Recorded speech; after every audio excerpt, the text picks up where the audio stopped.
função quadrática. Meu filho, de novo, ó, você viu isso aqui lá no nono ano, ensino fundamental, e vai cair na provinha de vocês aí, esse ano não, no próximo ano, né? Vocês sabem que a prova vai ser agora em janeiro.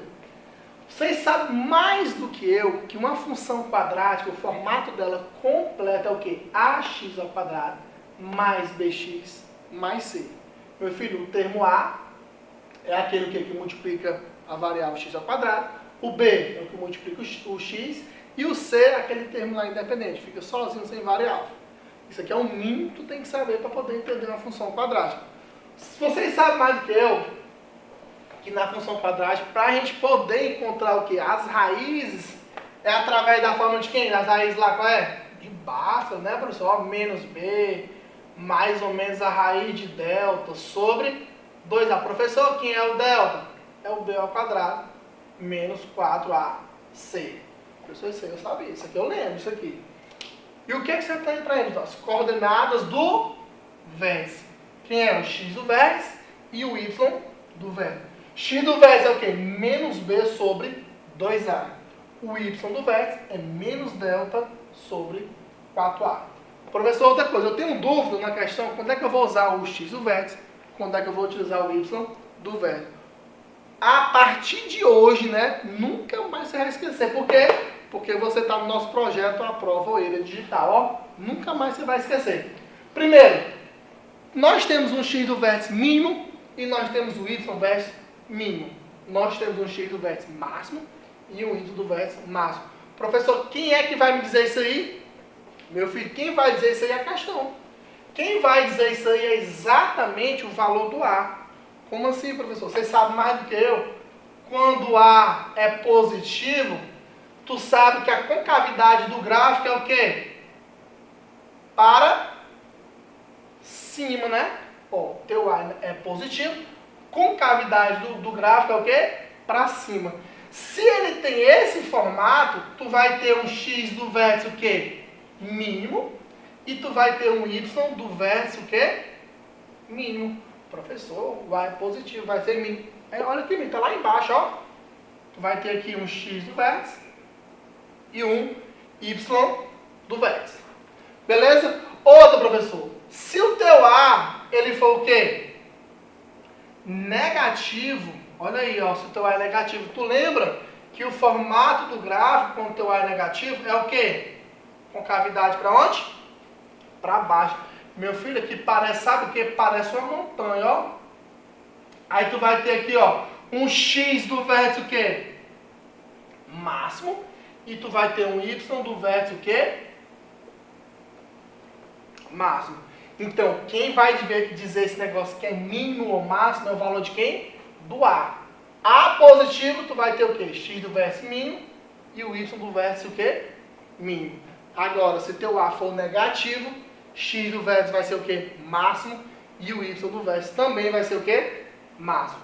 Beleza, professor. Até aí eu entendi. Então, outra que eu quero falar para vocês, além das coordenadas do vértice, x do vértice menos b sobre 2a, e y do vértice menos delta sobre 4a. Então, filho, tu tem que saber quem é o A, quem é o B, quem é o C, quem é o delta. Porque tudo você sabe disso aí. Outra, tu sabe que o A é pai dessa função, que o A com cavidade é para cima ou para baixo, né? Outra coisa que eu quero que vocês entendam, o C. Já caiu uma questão no Enem que ele te dá só a função e pede para dizer qual o gráfico que mais condiz com a função, ou vice-versa. Ele te dá um gráfico, identifique quem são o A, o B e o C através do gráfico. Outro, o A vai dizer o que? A tua concavidade.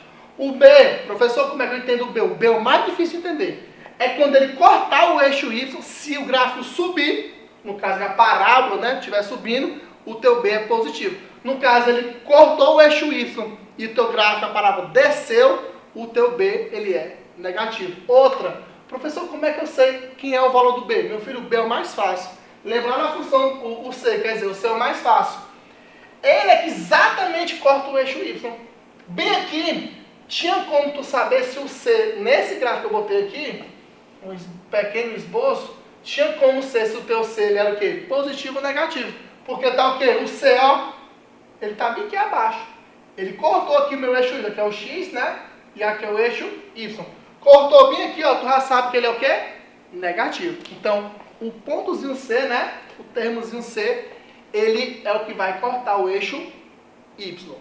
Beleza. Meu filho, tu levando todas as informações, sabendo calcular a raiz, sabendo a forma de Bhaskara, né? Que você sabe mais do que eu, sabendo as coordenadas do vértice, rapaz, se cair isso aqui não tem nem perigo de você não acertar. X do vértice, Y do vértice. E não é todo mundo que sabe não é todo mundo que lembra não. Só você que está aqui no projeto que vai acertar. Então eu trouxe uma questão para vocês aqui. Ano passado caiu, ano retrasado caiu, questões envolvendo isso aqui. Uma bola é lançada ao ar, suponha que sua altura H em metros e o tempo T em segundos. Após o lançamento, olha aqui, como é que ficou a formulazinha aqui, ó, após o lançamento. Menos T ao quadrado, mais 4T, mais 6. Ele quer saber a altura máxima atingida pela bola. Eita, professor, altura máxima. Agora eu fiquei na dúvida se eu vou usar o X do vértice ou vou usar o Y do vértice. Essa é a minha dúvida, que é a dúvida de muitos alunos em qual é que vai usar, se é o X do vértice ou o Y do vértice. Outra, meus queridos, muitos alunos pensam assim, ó, se um é o mínimo, o outro vai ser o máximo. Não tem nada a ver. Todos eles aqui, ó, eu tenho um X do vértice, eu tenho um mínimo, e eu tenho um Y do vértice mínimo também. Eu tenho um X do vértice máximo, e eu tenho também um Y do vértice máximo. Isso quem vai dizer de novo, ó, é o valor do A. Olha como a questão não está mentindo, ó. Quem é o nosso A? Vem aqui. O nosso A não estou vendo não, professor. Ó, meu filho está escondido aqui, ó. Vocês estão vendo esse 1? Agora eu estou vendo. Quando tiver ninguém multiplicando, porque tem um 1 aí, né? Então, o nosso A, ele é menos 1. Quem é o B? Aquele termo que multiplica lá, só na nossa variável x, no caso que a variável aqui é o t, que é o tempo. O B é igual a 4. E o C é aquele bichinho sozinho, o termo independente, né? Que no caso ali é o 6. Beleza, professor. Agora, a dúvida é que ele quer saber a altura máxima. Meu filho, observa aqui, ó. Tudo que te perguntar o que está à esquerda da igualdade, ele quer saber o y do vértice. A altura, ele está à esquerda do igual. Então, ele quer saber o y do vértice. No caso aqui é máximo. Olha que na verdade, eu falei que quando é negativo, tu vai ter um x do vértice máximo e o y do vértice máximo. Por isso que ele perguntou a altura máxima. Não vai perguntar a altura mínima. Por quê? Porque o meu A é negativo. Então, não está mentindo a questão. Outra. Professor, mas como é que seria na questão ele perguntando o x do vértice? Ele ia perguntar qual é o tempo máximo para poder atingir essa altura máxima. Se ele perguntasse o tempo máximo, aí seria o quê? O x do vértice. Professor, mas quando é que vai ser o x do vértice? É tudo que ele te perguntar o que está à direita do igual. Se ele te perguntar o que está à direita do igual, ele quer saber o x do vértice. Perguntar o que está à esquerda do igual é o y do vértice. Acabou. Não tem como errar. À direita, x do vértice. O que está à esquerda, o y do vértice. A altura está à esquerda do igual. Então ele quer saber o y do vértice. Olha a formulazinha aqui, ó. Y do vértice é o quê? Fala aí pra mim, vocês estão escutando aí, ó. O y do vértice, menos delta sobre 4a. Escutei o aluno lá no fundo falando, ó. Menos delta sobre 4a. Professor, quem que é o delta mesmo? Meu filho, bora calcular o delta aqui separado, ó. O delta, b ao quadrado menos 4ac. Quem é o d, ó? 4. Então vai ficar o quê, professor? Ó, 4 ao quadrado menos 4 vezes o a. O a é quanto? Menos 1. Vezes o c, que é quanto? 6. Beleza, ó. Então quem vai ser o delta? 4 elevado a 2 é o quê? 16. Menos, com esse menos dá o quê? Mais, não? 4 vezes 1 é 4. 4 vezes 6 dá 24. O nosso delta é igual a 40. Bora substituir agora na forma aqui, né? Ó. Menos delta. Nosso delta aqui é 40. Vai ficar quanto? Menos 40. Sobre, ó, o a é menos 1. 4 vezes menos 1. 4 vezes menos 1. Então ficou menos 40 sobre menos 4. Menos com menos na divisão, tu sabe o que? Vai dar mais. 40 dividido por 4 igual a 10 metros. Então, meu filho, a altura máxima é igual a 10 metros. Professor, outra dica que eu vou falar para vocês aqui, ó. Não tem um livro não, isso aí. Tem como encontrar a altura máxima sem usar a fórmula? Tem. No caso, tem como eu saber o y do vértice sem ter que usar propriamente a forma do y? Tem como fazer. Como é que eu faço, professor? Tu tem que saber pelo menos a forma aqui do x do vértice, que é menos b sobre 2a. Vamos supor que tu esqueceu a forma do y do vértice, mas tu sabe só do x do vértice. Tu vai encontrar o x do vértice e depois tu substitui ela dentro da tua função. O resultado que tu encontrar vai ser o y do vértice. Isso, porventura, se você não lembra dessa formulazinha aqui. Meus queridos, aqui é o professor Andrei de Matemático. Mais uma informação importante para vocês no projeto A Prova Oeiras Digital.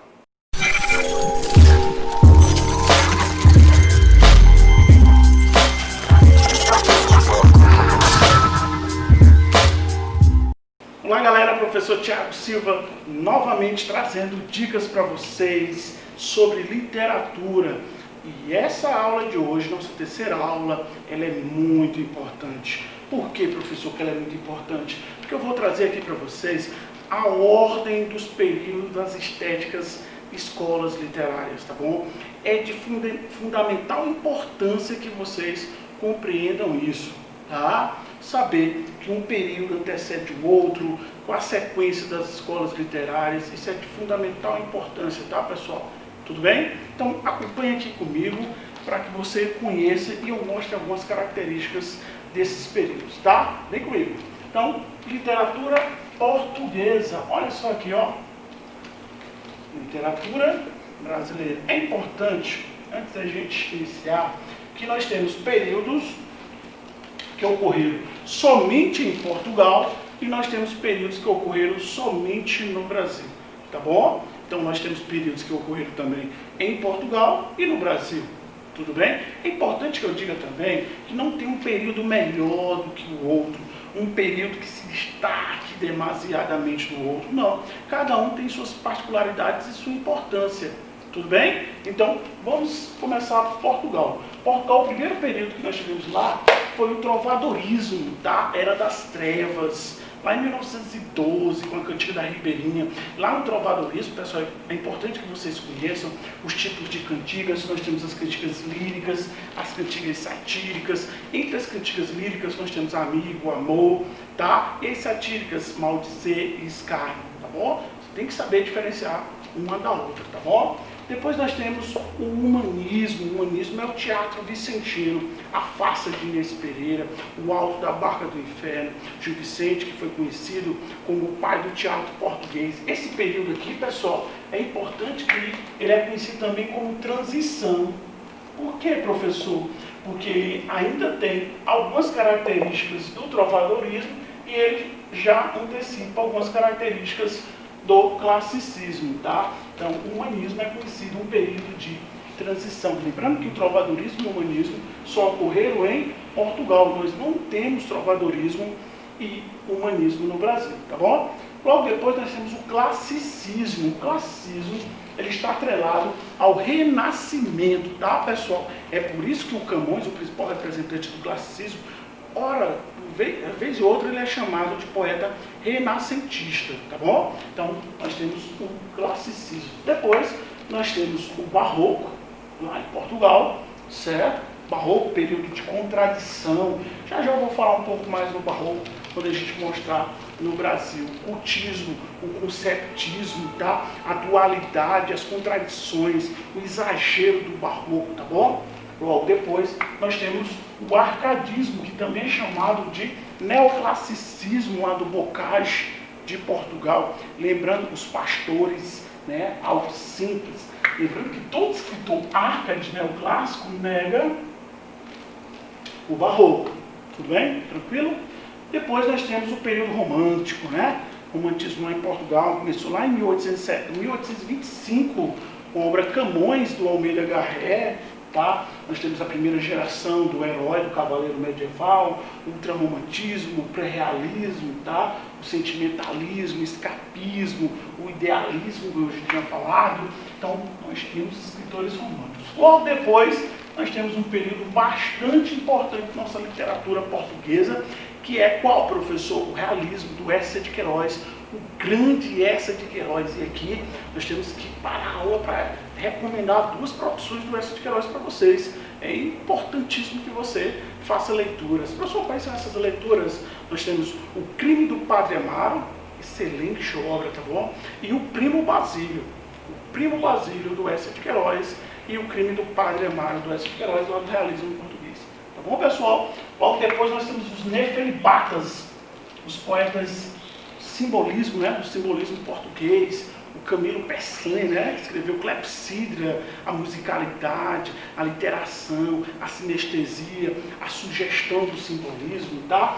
Depois, olha só aqui, ó, as vanguardas europeias ou tendências contemporâneas, que nas nossas próximas aulas eu vou falar para vocês um pouco delas, tá bom? Então nós temos as vanguardas. Lembrando que as vanguardas não são escolas literárias, elas apenas influenciaram o modernismo da Semana de Arte Moderna do Brasil, em 1922, e o modernismo de Portugal, de 1915, tá bom? Depois nós temos o próprio modernismo do grande e imensurável Fernando Pessoa, lá da primeira geração de 1915, seus heterônimos, a Flor Bela Espanca, o Mário de Sá Carneiro, a segunda geração Presença, de 1927, e a última geração neorrealista, de 1939 ou 40, com Gaibels do Alves Redondo, tá bom? E logo depois o pós-modernismo, que é o período que vivemos hoje em aspecto de literatura lá em Portugal, ok? Então esse é o panorama da literatura em Portugal. É importante que você conheça todas essas escolas, saber os principais autores, contexto histórico, tudo bem? Beleza? Professor, eu compreendi de Portugal, mas me fale do Brasil. Quer saber do Brasil? Vamos lá. O Brasil nós já começamos em 1500, certo? É por isso que o quinhentismo se chama quinhentismo. Começou em 1500, lá no padre José de Anchieta. Lembrando que o quinhentismo é dividido em duas partes: literatura informativa, descritiva, ou literatura religiosa, também chamada de catequese ou jesuíta, tá bom? Logo depois nós temos o barroco, olha só, do Gregório de Matos Guerra, Boca do Inferno, certo? Lembrando que a poesia do Gregório de Matos Guerra também é dividida, o barroco do Brasil também é dividido, assim como o barroco lá de Portugal, em cultismo e conceptismo. Lembrando que o cultismo ainda pode ser chamado de congorismo, e o conceptismo ainda pode ser chamado de quevedismo, tá? A dualidade, o exagero. Logo depois nós temos o neoclassicismo, também conhecido como arcadismo do Brasil, do Tomás Antônio Gonzaga, do Cláudio Manuel da Costa. Tomás Antônio Gonzaga escreveu a principal obra do arcadismo brasileiro, que é Marília de Dirceu, tá bom? Romantismo brasileiro. Tá? Nós temos poesia e prosa, primeira geração Gonçalves Dias, segunda Alves de Azevedo, a terceira do Castro Alves, o poeta dos escravos. Na prosa nós temos o José de Alencar, tá bom? Manuel Antônio de Almeida, o realismo. Se lá em Portugal, como eu falei agora há pouco, nós temos o Eça de Queiroz, sabe quem está atrelado ao realismo no Brasil? O grande Machado de Assis escreveu uma das principais obras da literatura brasileira, se não a principal, que é Memórias Póstumas de Brás Cubas, do Machado de Assis, de 1881. Escreveu Dom Casmurro. Olha, quando se fala Dom Casmurro, eu deixo até aqui uma dúvida para você, tá? Capítulo, traiu ou não traiu o Bentinho? Lê para mim, diga aí no grupo, se traiu ou não traiu, e se traiu, me mostre evidências dessa traição, tá bom? Depois nós temos o naturalismo, tá bom? Naturalismo, que é uma parte do realismo. O realismo se dividiu em duas outras partes, totalizando 3. Naturalismo, realismo e naturalismo. Lá do Aloysio Azevedo, que escreveu O Cortiço, que obra fantástica, tá?